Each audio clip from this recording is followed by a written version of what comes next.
You may be seated.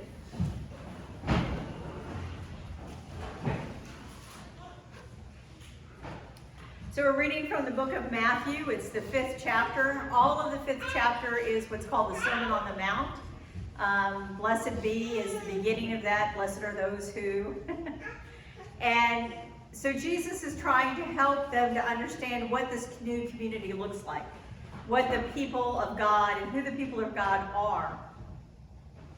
And so he's talking specifically to his disciples, but then also the crowd is listening.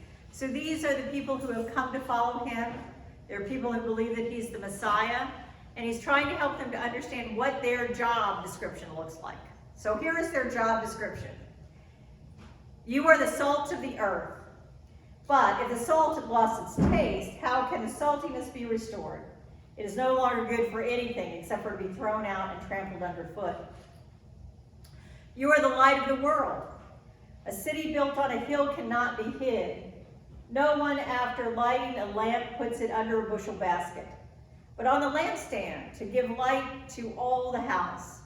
In the same way, let your light shine before others, so that they may see your good works and give glory to God your Father in heaven. Do not think that I have come to abolish the law or the prophets. I have not come to abolish, but to fulfill. For truly I tell you, until heaven and earth passes away, not one letter, not one stroke of a letter shall pass from the law until it is accomplished. Therefore, whoever breaks one of the least of these commandments and teaches others to do the same, they will be called least in the kingdom of heaven. But whoever does them and teaches them to be called will be great in the kingdom of heaven. For I tell you, unless your righteousness exceeds that of the scribes and the Pharisees, you will never enter the kingdom of heaven. There ends the reading. May God add a blessing. And so Matthew's phrase is kingdom of heaven, and he just means God, what happens to us once we've died. And actually there's a lot of preaching and a lot of pastors who focus on what happens after we die. I don't know what that looks like. I trust God with that. But Jesus in his life talked a lot about what we do as we live. And one of the ways that this is written for Matthew is that he has seen the community of faith try to be faithful and not continue in their faithfulness. I mean, we all know people. Probably in our lives we can count times that we started something and think, oh good, I'm going to do that. I'm going to learn how to play guitar. Lynn and I were talking earlier. Or I'm going to learn how to cook. Or I'm going to learn how to knit. Or I'm going to learn how to repair a toilet, which I'm still trying. I'm going to learn something new. And we buy what actually Americans are great at is we buy all of the stuff. And we bring it home and it doesn't move a whole lot, right? And so Matthew writes, you are the salt of the earth, but if you lose that saltiness, if you lose that passion towards God, then you're not good for anything. All of us have those false starts where we get excited and then it kind of dissipates. And that's okay. What Matthew's trying to write, what Jesus is trying to tell us, is that we need to go back to that source of excitement and that love and continue to be the light of the world. He's also writing and talking to a community that is being persecuted for their faithfulness. So we remember that Jesus went and he taught, and then he died. And then there were followers who created community and tried to be faithful. And then after that, like 40 years after that, the Matthew and others, Matthew, John, Mark, and Luke, wrote down the story of what Jesus said. And so there's always kind of that thought in the back of their head. And so Matthew says, when you become a person of faith, when you become that person who has God's light within you, you don't put it under a bushel basket. You don't hide it. You shine forth for all the world to see. And as we continue to shine our light, that to me is something I can get on board with. That I can think about how today, and that's going to be part of your challenge, how today, whenever I wake up, can I let God's light shine? There are days that it's challenging. There are days when you think, I don't feel much like shining the light for anybody. But that light is important.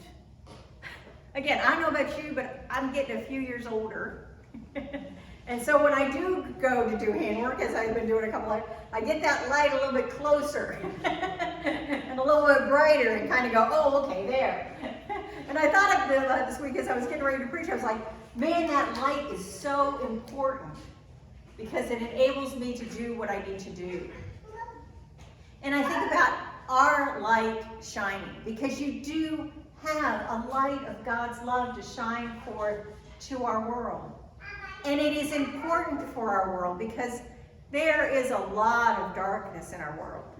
There's a lot of pain and hurt. There are people who actually work at hurting others or grabbing others' money or doing things that are wrong. But then also there's just life, an earthquake, a fire, an illness. And all of it is all around.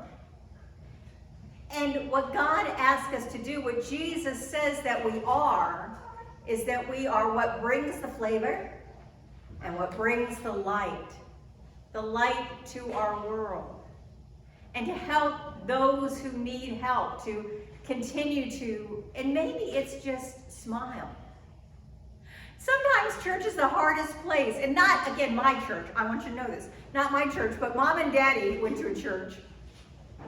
And Daddy went into a meeting and he said, they put out the light. And I said, really? I said, help me understand what you're talking about, Dad, because you're sounding a little weird here. He said, well, at the meetings at this church, like whether it was SPRC or whether it was a church council meeting or whatever, at the beginning of the meeting, they would light a light, which makes sense. You light a candle and you pray. But then, if people get contentious or upset with one another, they put out the light.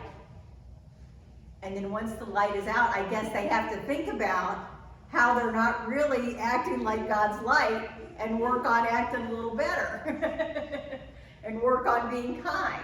Because the reality is in our world is that we're not going to agree with everybody, and we don't have to agree with everybody. But the command is that we love them and that we're kind. And we speak in words that are helpful and not mean or derogatory or, and you've been in those conversations where somebody will say something so mean and it'll just shut down the conversation. And so here the light, our light that's supposed to be shining, is that light that shows forth God's love and God's abundance and God's grace. And as the prophet Isaiah was saying, that you can come to church on Sunday. Of course, in their world, it's doing something else. And that's a great thing. And for me, it's a place to be refueled and to find joy and to just connect with people that I care about so much. But when you wake up on Sunday morning, or even, think about it, when you go home this afternoon, I hear there's a football game going on. And you think about all the energy around that football game, and you think about all the energy around that, and part of it has to do with money. That makes a lot of money for a lot of people. Not that that's a bad thing, or that, oh, that's evil. I'm just saying that as people of light, we need to recognize what happens in our world and not be drawn into that as the way of life. Enjoyment, yes. Is that important? Not so much.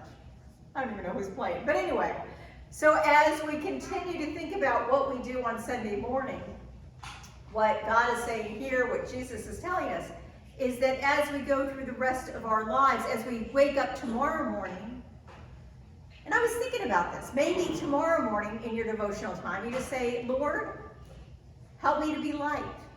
Show me how.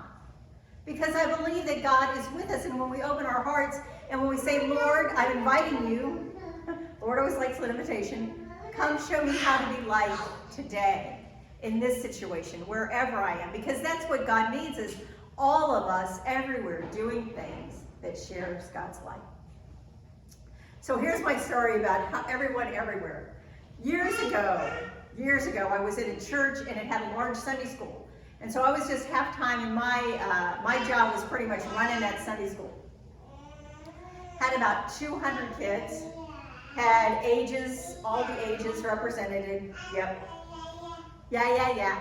And so our bishop wanted us to take an offering between Easter and Pentecost, and it was called the Great 50 Days. And so how would you take an offering? And so Mary, who's always thinking, I said, okay, I'm going to put up a chart, because one of the scriptures says that we should outdo one another in generosity. And so I put up a chart where all the kids in the Sunday school could see it, and it said change for Zimbabwe, because we were collecting money for Zimbabwe that needed help in any country, almost any country besides ours needed help, but anyway. So change for Zimbabwe, and I told the Sunday school classes that they would be competing. And so every week they would bring me in change, and my job during the week was to count and roll the change, and then to chart how much they had gotten. Yeah. I remember it was a fourth grade class, and all of a sudden, one Sunday, they bring in literally a bucket full of coins. And I was like, okay, people, what's going on here? And they said, it was our family reunion yesterday. And so we went around to everybody, and we had them give us money. Yes. Change for Zimbabwe. And that kind of took off. The kids got real inventive about people who they were asking for money. And they knew it was supposed to be just small coin that they collected. Their parents were to write a check, And they became engaged in the competition for one thing. But also, if they were having to go out and ask someone, even if it was an aunt and uncle or somebody, for money, they had to say, oh, yeah, life is hard. They had to say, this is my Sunday school who I'm collecting for, and this is why we're collecting it, and this is how God will continue to shine God's light. I've thought about that often, just in terms of giving people doable things that help them to remember during the week that God has them, and things that they can do to help others. Just like this morning, we're taking a collection for Julie's sister, because we know her and we want to help. We always want to help, but sometimes it's hard to know how. And so again, we do tap this table. But every time that even we're kind to someone, give a smile to someone, help someone open a door or whatever it is, I believe we are God's light shining in the world. In a world that gets trapped in darkness and sad stories and hurt and pain. I think sometimes, actually, one of the gifts that we can give is simply to listen to someone. Because there's people out there who have hurt and they don't quite know what to do. And quite honestly, I've never had a real answer for somebody who's in that hurting stage. But I can listen. And I can pray. And I can tell them that I care. Those simple things we do as the saltiness of God, as the light of God, brings a change for people. We don't know the change that it will bring. Again, that's kind of the God realm. All we know is that we're asked to do it. Jesus said, I'm not here to change things. I'm not here to create a new way of understanding God. You have been told who God is and what God's priorities are. You didn't listen. And again, it's the difference between reading a book and having information and having somebody as a walking, living, breathing example of what it looks like to be a human being living in the power of God. And that's what Jesus gave to us, to show the depth of that love and caring, to be our light so that we can understand how to be light for the world. And again, he came to unimportant people.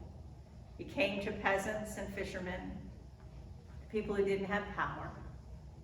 He came in a time when people weren't even writing the book while he lived. Later, when they understood the importance of what he'd done and that he wasn't coming right back, they wrote. But at that time, they didn't. He never wrote a book.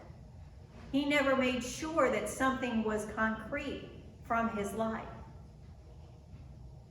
What he did was he lived each day fully in God's Spirit and gave the gift to those he encountered, anyone that he encountered. Some accepted, some didn't. But to those who did, to those who would receive his light, they could continue to share the light, and then share the light again, and share the light again, until we come to the year 2023. Totally weird to me that we're in the year 2023. But I was born back in the other half decade. But 2023, and God's Spirit is still moving among us. And we are asked to be God's light now. For me, it is a joyful and wonderful way to live my life. Some days it's a challenge, because some days really are not great these days. That's okay. Because God is right there with me, holding me up. Reminding me to pray, because there's others who need that healing strength too. So my invitation this morning and this week is to live as God's light in the world. To continue to think of some small thing, something that you see with your heart and with God's eyes that needs to be prayed for or cared for, or some place that you can share your love. Sometimes it's in our families, which I think sometimes is the hardest place to do it, but certainly always a good place to start. And so as the disciples today, as the people that God is loving and seeing that love, to know how much we're loved through God's eyes of love. Know that God's gift to us is to continue to be the disciple in this age, to lean on God's strength, to know his love, and to be the people of God in this place. Amen.